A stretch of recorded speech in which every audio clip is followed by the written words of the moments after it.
if people just step back and think about it, imagine if you were the one, maybe you got with Terrence Howard and you guys figured out some amazing new vehicle that could get out in space and mine whatever it is you're wanting to mine, and you send this out, and years later it comes back and you've put hundreds of billions of dollars into this project, and then you're going to come back and just go, oh yeah, I'm going to sell this silver for $5 an ounce. Absolutely not.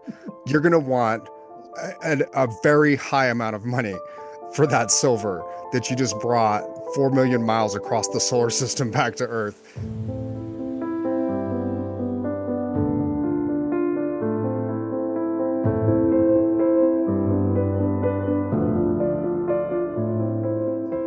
For this video, we are going to start out with the recent gold discovered in China.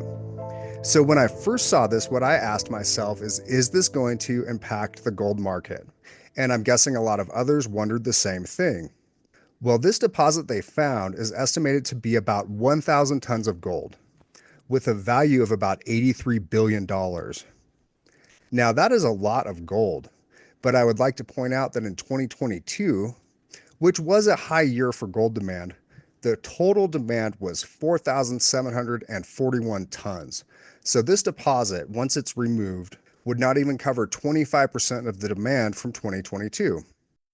So even though it's a lot of gold, this really isn't going to change anything when considering the global market, in my opinion. What do you think about the discovery of this new gold deposit? Well, first of all, I saw some articles online which doubted whether that estimate is reliable.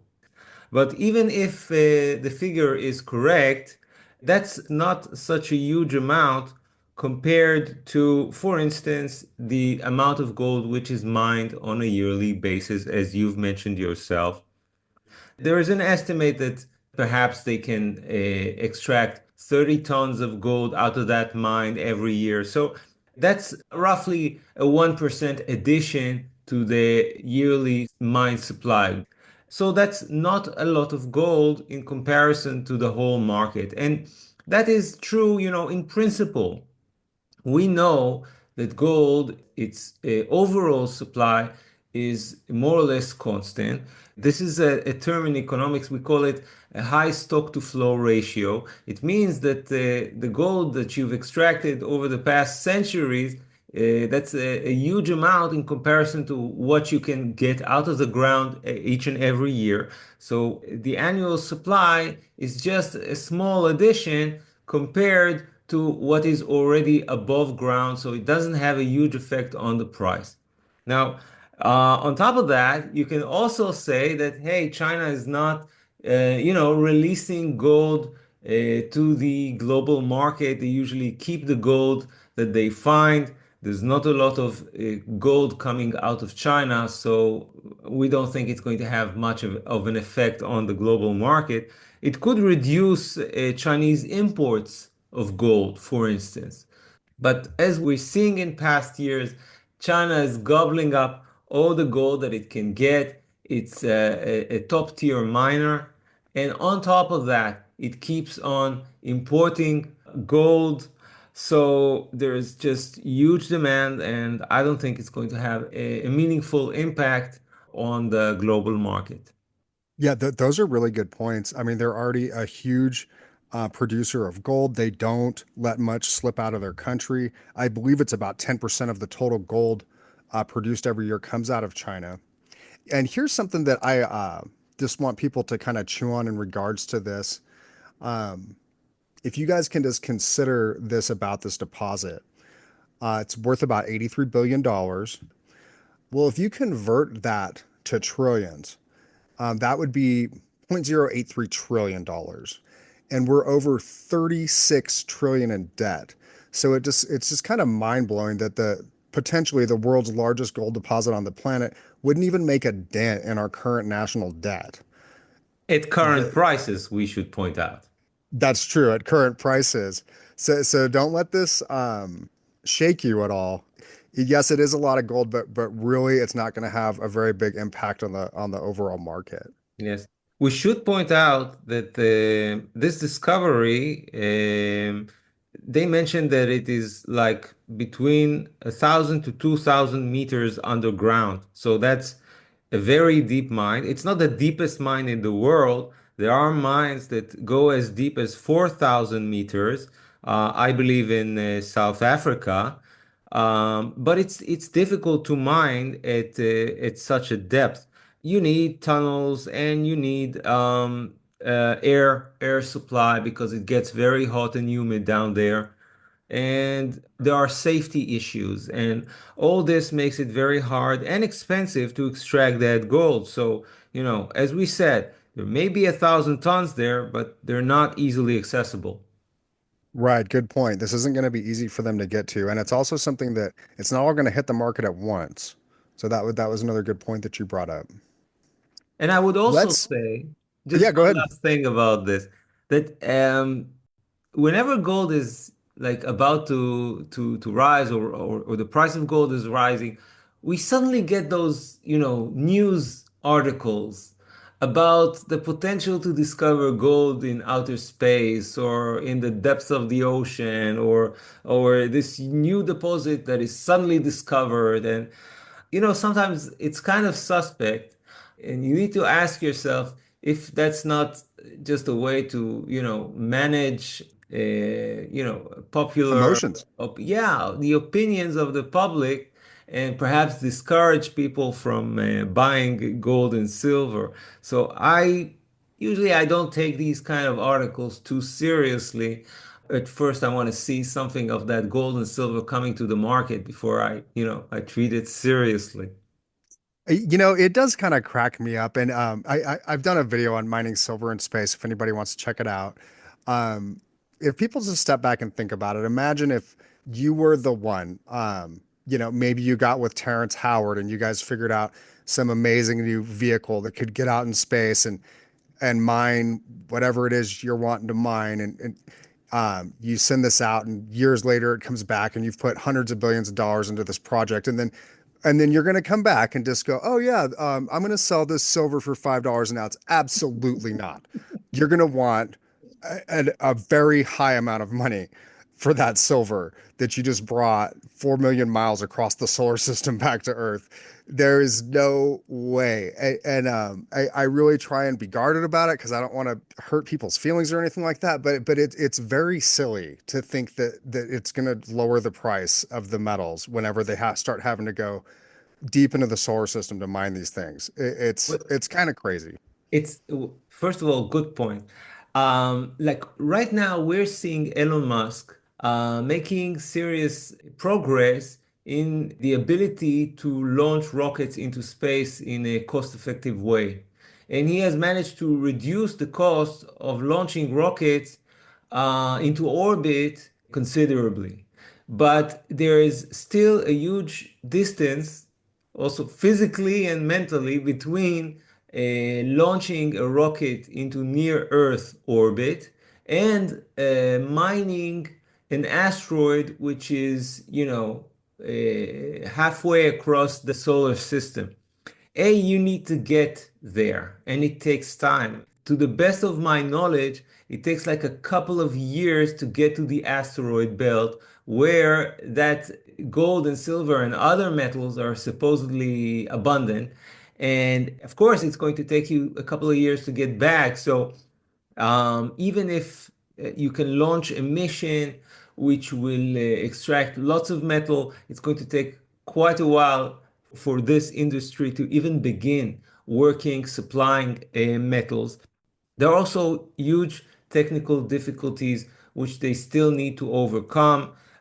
This probably can't be done by human beings. You need robotic arms, you need robots to do that automatically, to mine those asteroids, and they need to be, sturdy.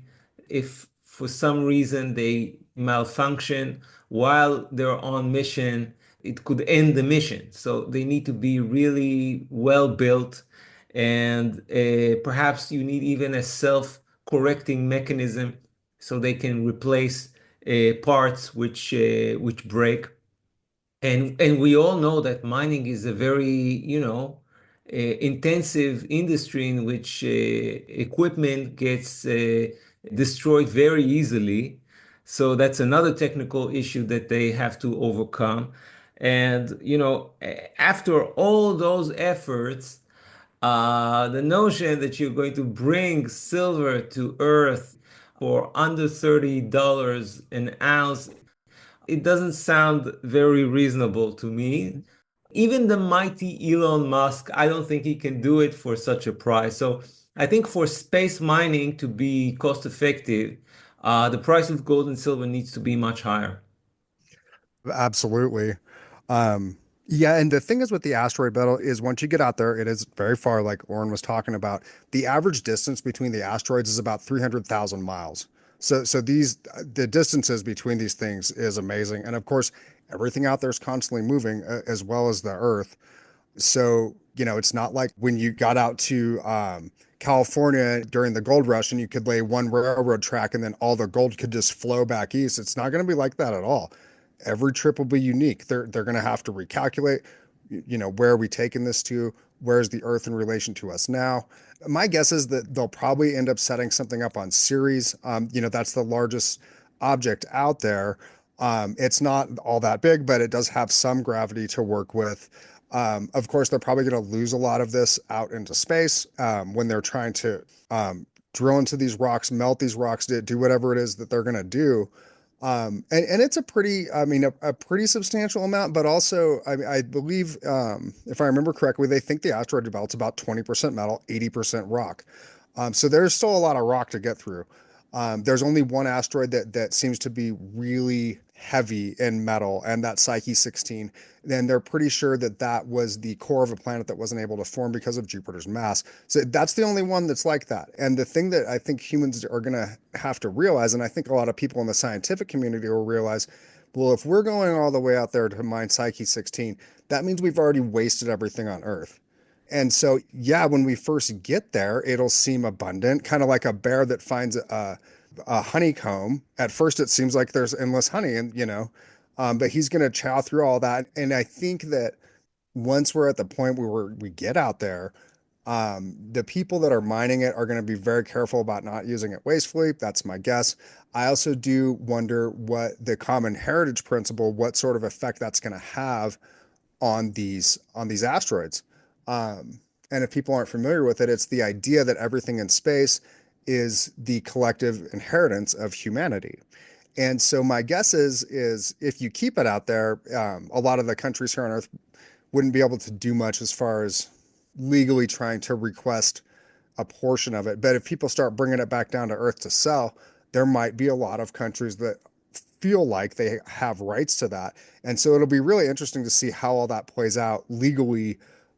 Whatever corporations do get the initial rights to mine these things, how many countries are they going to have to negotiate with?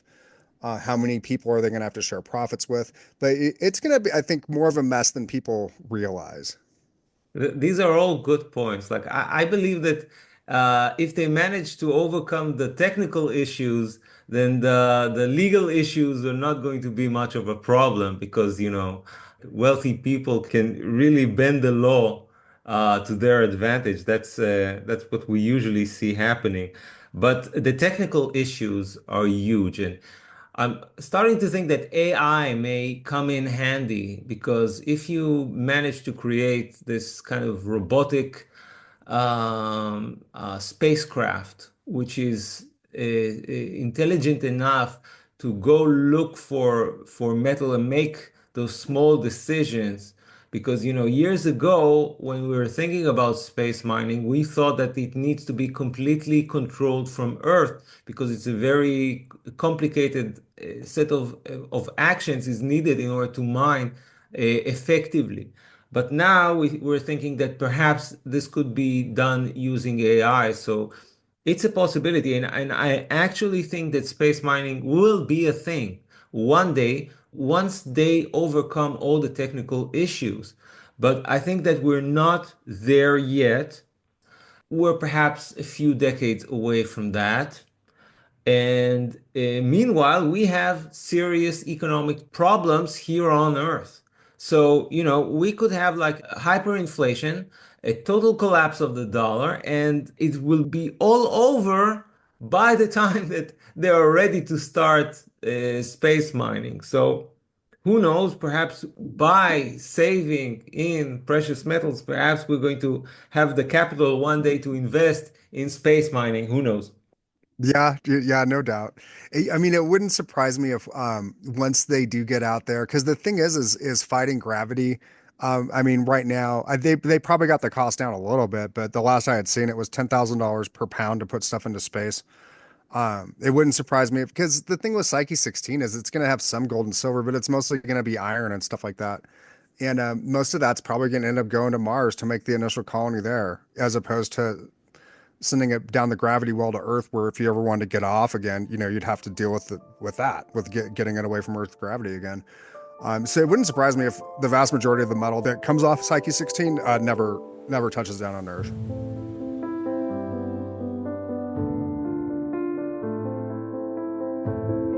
Thank you for listening to the Silver Hermit podcast. If you like this content, please donate in the link which appears in the description below. Please subscribe to this channel and share it with your friends and family.